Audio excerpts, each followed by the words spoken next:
warahmatullahi wabarakatuh.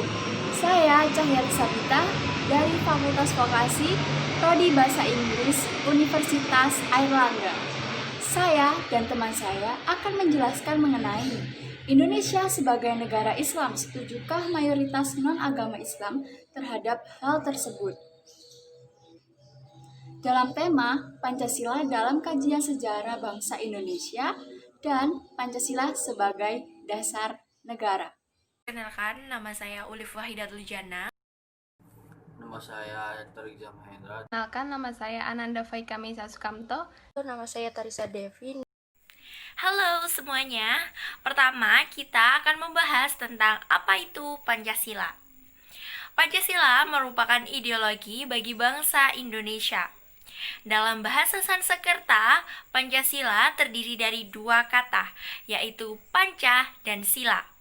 Panca berarti 5 dan sila berarti asas atau prinsip.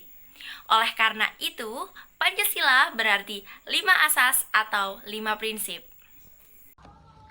Lalu, apakah negara Islam memenuhi nilai-nilai Pancasila? BPUPKI atau Badan Penyelidik Usaha Persiapan Kemerdekaan Indonesia merumuskan bentuk pemerintahan melalui pemungutan suara. Ada 45 suara yang memilih kebangsaan sebagai dasar negara, dan 15 lainnya memilih Islam sebagai dasar negara.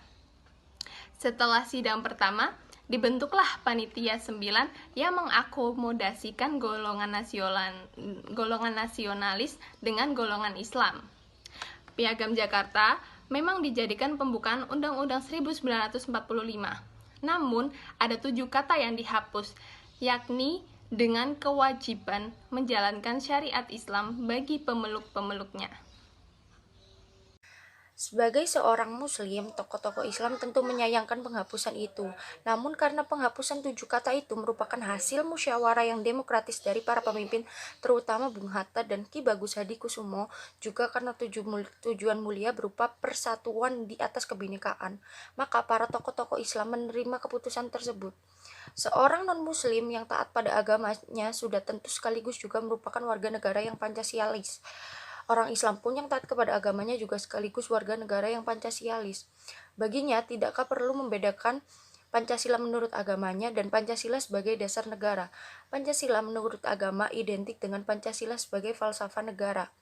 Sepanjang negara berpegang pada prinsip-prinsip keadilan, kesamaan, persaudaraan, dan kebebasan, maka menurut spektrum itu sebenarnya telah sesuai dengan ajaran-ajaran dan nilai-nilai Islam.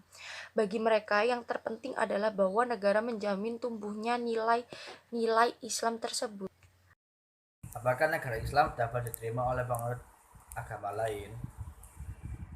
Jawabannya, Indonesia adalah negara demokratis yang mayoritasnya pemeluk agama Islam.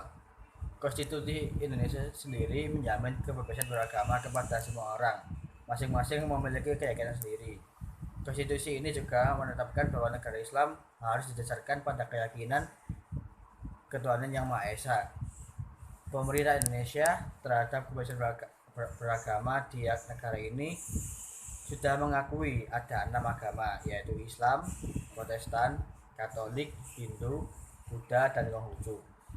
Lalu untuk mendapat minoritas agama lain pun sangat beragam tentang Indonesia sebagai negara Islam. Ada yang menyinggung perasaan mereka sebagai umat muslim, dan itu menyebabkan terjadinya pertengkaran antara sesama warga Indonesia. Lalu keegoisan negara yang menjadikan Indonesia sebagai negara Islam. Bahkan sudah kita ketahui bahwa pahlawan Indonesia tidak hanya beragama Islam, tapi beragam.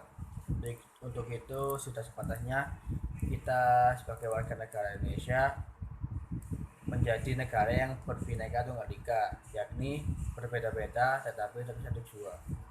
Pesan dari kami yakni Jadikan Pancasila sebagai pedoman dan pegangan dalam sikap, tingkah laku, dan perbuatan dalam kehidupan sehari-hari, baik dalam bermasyarakat, berbangsa, dan bernegara bagi bangsa Indonesia.